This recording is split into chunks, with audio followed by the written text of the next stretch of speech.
morning, children. How are you doing? Let us start with our class with a short prayer. O God, our loving Father, help us, guide us, and keep us safe. Bless our thoughts, words, and actions, and take care of our loved ones. Thank you, God. Children, I hope you all are keeping well, and I hope you all are in good health. Now, we have started the chapter words, right? Last time we did idioms, words, which is page number 134, right? We did the dictionary words, then we did the idioms, right? And I had given you the homework. For idioms, we explained the idioms, and now I think you understand what is idioms. Now let us move forward to proverbs. What are proverbs, children? What are proverbs? Proverbs are short sentences. Okay, proverbs are short sentences which are either a piece of advice or they are a piece of warning. Okay, they are generally words of wisdom which can help us. Okay, we usually read quotes, proverbs, right? They are usually words which we read and we get some kind of advice or we get some kind of some understanding, right? They are wise words. Okay, now these words, what do? These words, they teach us. What do they teach us? They teach us that the way how people view the world, how people think, right? And why this piece of advices are given? So that we don't make mistakes or we are careful. There are so many pieces of advice. You also must be listening at home, right? There are so many wisdom words like which comes down from generations to generations, right? At home also probably your mother must be speaking some words. You might have oftenly hear your teachers speaking some proverbs here and there. Yeah? So certain proverbs that carry down from generations to generations, these are specially like wise words or wisdom words which we remember and we normally use them when we are talking to people, right? And these are phrases which give meanings by themselves and they have a deeper meaning, right? Now this Proverbs is on page 137. Now what does textbook say? Proverbs are sayings that are generally phrases. See, I told you they are generally phrases which make sense on their own. Now if you listen to a proverb, it makes sense on its own, right? If you listen to a proverb, you will understand what it means. Like you will have some kind of an idea what it means, right? And how do you use it, or if it is used on you, you understand why the person is using it. Okay, now they are bigger than idioms.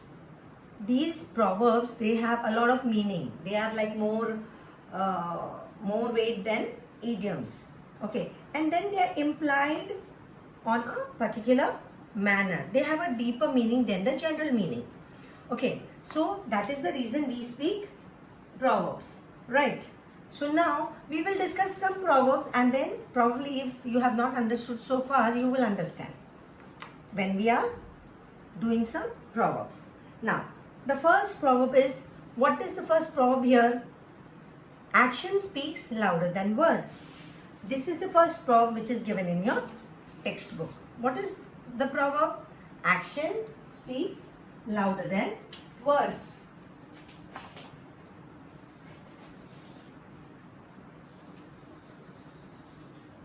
Action speak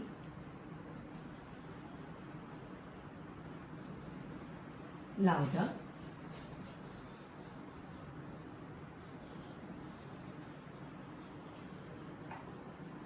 than words. Now children, this is a proverb. Action speaks louder than words. What does it mean? Now, you always tell your mother that you love her, right? You always tell your parents, your grandmother, your mother, for example, that you love her very much. You always tell her, I love you, I'll do anything for you, I can do everything for you, I will do whatever my mother says, right? But when you are talking, does it make sense? They are all empty words and empty promises. So instead of talking, if you just see, suppose you go in the kitchen and you see what your mother is doing. Okay, she's doing some cleaning. Okay, you just don't have to talk anything. You just have to say, okay, what can I do? Or you know that the bed is all dirty, so okay, you just keep everything in the place. What is kept on the showcase, you put it back on the showcase. You clean the bed nicely.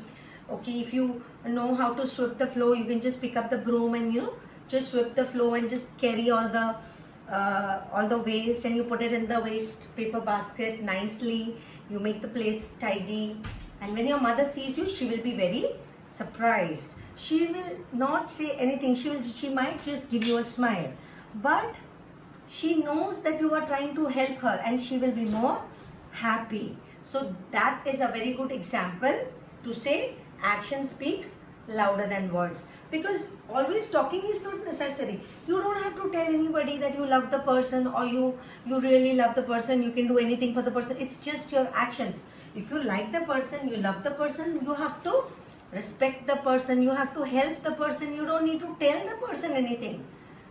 You talk to a person nicely, you respect the person, you help the person. If your friends are there, you don't need to tell your friends that you love them. But if you tell them that, okay, if they are absent, you can tell them, okay, you know what, you can take my book, you can copy your notes. Or else, if you know that the person is absent for more than 2-3 days, you can always say, okay, can I complete one subject for you? Give me one subject. Let me also write some for you. That's all you can do, and the person will be very happy. You can take a book and just copy down some question answers and help the person to complete the books. Or if the person is not feeling well, you can just inform the teacher that the person is not well, or just sit by the person, or just help the person to copy the homework. If the person is sleeping, like if they have a headache or something in the class or something like that, just help the friend. So there are small little ways we can do something for a person. So that is the meaning of action speaks louder than words. Now there is another example in your textbook which says beggars cannot be choosers. Have you heard this proverb before? What does it mean, beggars cannot be choosers? What does it mean? Think and tell me.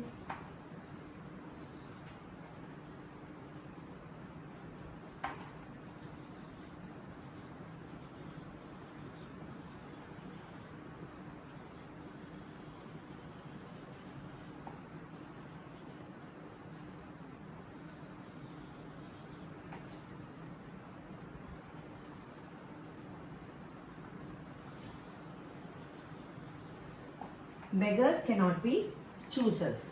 That means that what you have been assigned, or what work you have to do, you have to do. There is no choice. For example, like your students, right? Now when the teacher teaches you, you have to do your homework, you have to submit on time, you have to study. Now tomorrow if you just get up and say, no, I don't want to do my homework, I don't want to study, I will just play all the time, and I don't want to complete my books and all. Can you do it? No, you cannot do it. You have to do what you are supposed to do, what you need to do, right? Because you don't have any option, you don't have any choice, right? Right. That is when you are called, cause beggars cannot be choosers. Suppose if your mother is asking you, okay, tell me, what do you want to eat today? Would you like to eat some sambar, or shall I make some potato curry for you? If that is the time, then you can say, no, I would love some potato curry. That time you can choose, right? Or suppose if the teacher comes to the class and tells you, would you like to have a free, like I want you all to, would you like to go outside for PT, or you would like to sit in the class? The PT teacher comes and tells you. And then you say, no miss, we will go out to play. That is the time you have a choice, when you are given a choice. But not at all times. At all times we are not given choices, and we have to do what we are supposed to do, cause beggars cannot be choosers. Did you understand now? Okay, I have some more proverbs for you. One is, early bird gets the worm. Let me write it down for you.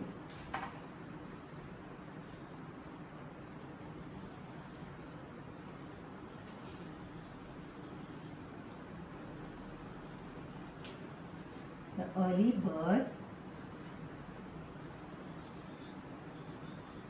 gets the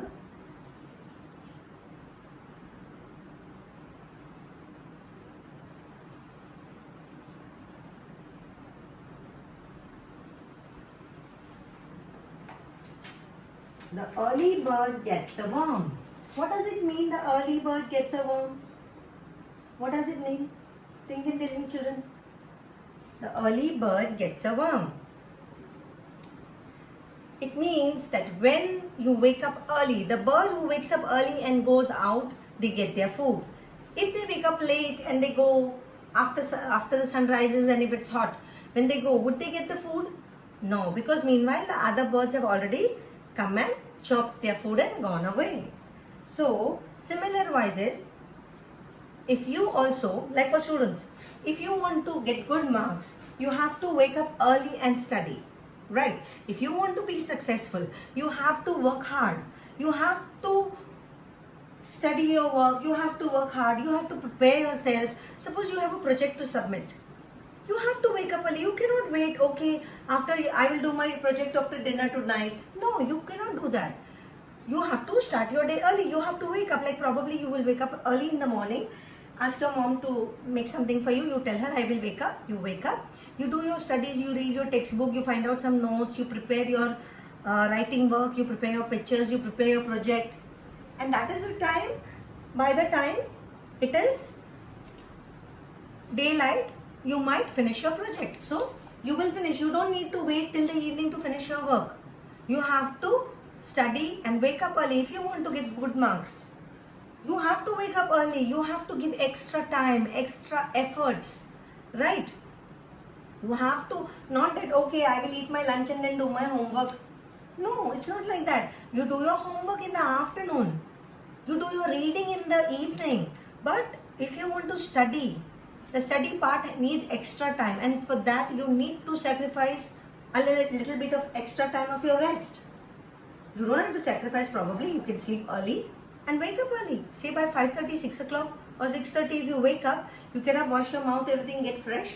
You take your textbook, take your question answer book, you start studying, you read, right? And then you study. That is the 2 hours you're busy sleeping in the bed. So from 6 to 8, these are the 2 hours if you wake up early and if you sit for study. Won't it help you? Sure, it will help you. It will help you very, very much. Right, children? So, that is the meaning of early bird gets the worm. You have to be early. You have to be dedicated if you want to get something in life. Right? Let's check out another problem.